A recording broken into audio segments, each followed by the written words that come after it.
warahmatullahi wabarakatuh. Perkenalkan, nama saya Muhammad Andriansa dengan NIM 2002-110859. Baiklah, saya akan mempresentasikan materi saya yang berjudul Material Recruitment Planning atau MRP.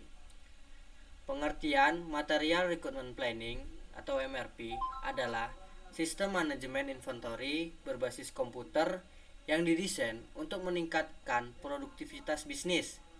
Biasanya software atau aplikasi MRP diterapkan untuk mengetahui jumlah bahan baku yang dibutuhkan dalam memproduksi suatu barang. Dengan kata lain, sistem akan menunjukkan bahan apa yang dibutuhkan, jumlah kebutuhan bahan, serta kapan bahan-bahan tersebut diperlukan. Umumnya, perusahaan yang memanfaatkan sistem MRP tidak akan mengalami kekurangan atau kelebihan stok bahan. Sistem akan selalu membuat estimasi terkait pengelolaan bahan baku menjadi produk. Bahkan, sistem tersebut bisa menjadwalkan pengirimannya secara otomatis. Dapat dikatakan, MRP memberikan visibilitas bisnis ke dalam kebutuhan inventaris yang diperlukan untuk memenuhi permintaan. Jadi sistem ini membantu bisnis Anda mengoptimalkan tingkat inventaris dan jadwal produksi. Selanjutnya yaitu Material Recruitment Planning atau MRP. MRP berkaitan erat dengan pengelolaan persediaan barang atau inventory management. Sistem MRP dapat melakukan pemesanan bahan baku secara tepat, menentukan jumlah barang atau bahan baku yang bersangkutan, serta menetapkan waktu produksi serta pengiriman. Tentunya, selain berhubungan dengan inventory, sistem MRP juga berperan penting dalam pengaturan jadwal atau prioritas. Pasalnya, sistem ini akan memesan bahan baku tepat saat barang tersebut dibutuhkan. Dengan begitu, keterlambatan pasokan bahan baku dapat dicegah. Berbicara produksi, pasti tidak lepas dari production sheet atau pabrik. Tiap-tiap pabrik mempunyai plan capacity atau kapasitas produksi yang perlu diperhitungkan.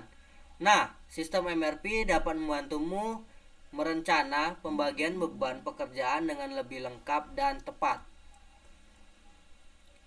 Materi selanjutnya yaitu tujuan Material Recruitment Planning. Yang pertama yaitu meminimalkan persediaan. Yang kedua yaitu mengurangi resiko karena keterlambatan produksi atau pengiriman. Yang ketiga yaitu komitmen yang realistis. Dan yang terakhir yaitu meningkatkan efisiensi. Materi selanjutnya yaitu persyaratan model inventaris dependen. Penggunaan model persediaan dependen yang efektif mengharuskan manajer operasi mengetahui hal-hal berikut. Yang pertama yaitu jadwal produksi induk atau apa yang akan dibuat dan kapan. Yang kedua yaitu spesifikasi atau bill of material, bahan dan suku cadang yang dibutuhkan untuk membuat produk. Yang ketiga yaitu ketersediaan persediaan atau apa yang ada di stok. Yang keempat yaitu pesanan pembeli yang beredar atau apa yang dipesan, juga disebut penerimaan yang akan diharapkan. Dan yang terakhir yaitu land time atau beberapa lama waktu yang dibutuhkan untuk mendapatkan berbagai komponen. Materi selanjutnya yaitu struktur sistem material recruitment planning atau MRP. Cara kerja sistem MRP adalah sebagai berikut.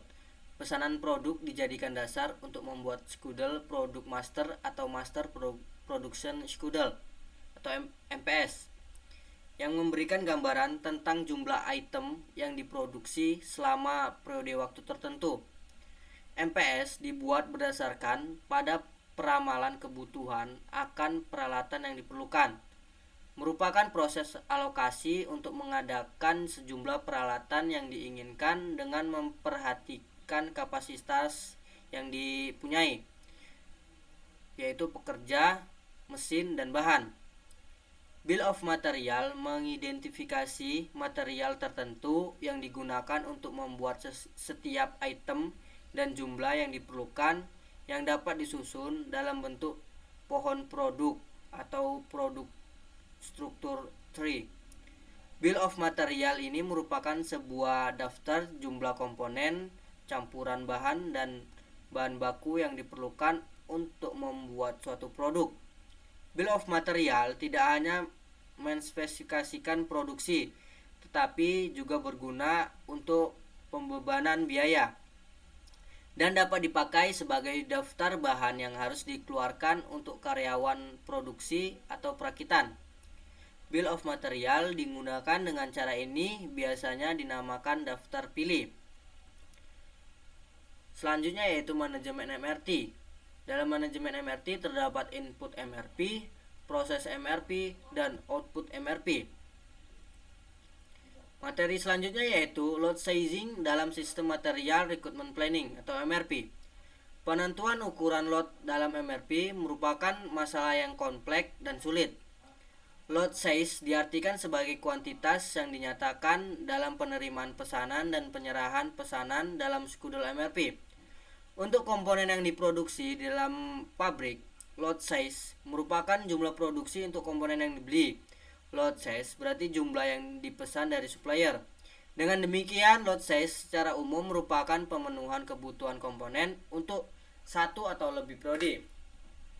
Kebijakan persediaan dikembangkan untuk menentukan kapan dilakukan penggantian kembali atau replenishment persediaan dan berapa banyak harus dipesan dalam sekali pemesanan.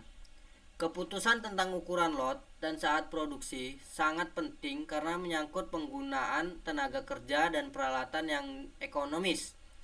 Teknik load sizing merupakan ukuran load sizing atau kuantitas pesanan untuk memenuhi kebutuhan bersih satu atau beberapa periode sekaligus. Dalam penerapan metode MRP, penentuan ukuran pesanan lot yang digunakan merupakan faktor yang terpenting. Pemilihan teknik load sizing yang akan digunakan mempengaruhi keefektifan sistem MRP secara keseluruhan.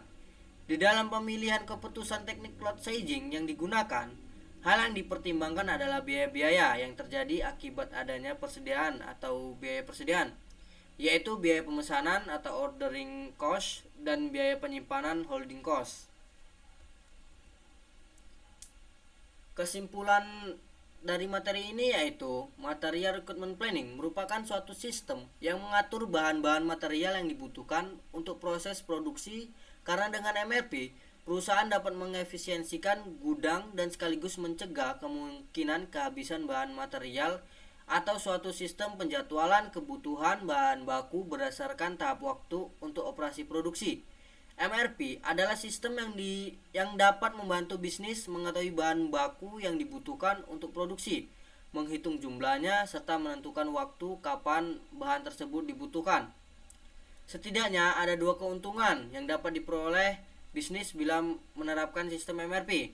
Yang pertama yaitu tidak ada risiko penumpukan persediaan stok bahan baku yang berakhir meningkatkan biaya pengelolaan stok. Berikutnya yaitu mencegah risiko bisnis tidak mampu memenuhi permintaan konsumen akibat kekurangan bahan baku produk. Sebagai catatan, MRP hanya bisa membantu bisnis menyeimbangkan pasokan bahan baku secara akurat bila kamu memasukkan data yang valid ke dalam sistem. Baiklah, begitu saja presentasi yang bisa saya sampaikan. Jika ada kekurangan dan salah kata saat penyampaian, saya mohon maaf. Saya akhiri, wabillahi taufiq walhidayah. Assalamualaikum warahmatullahi wabarakatuh.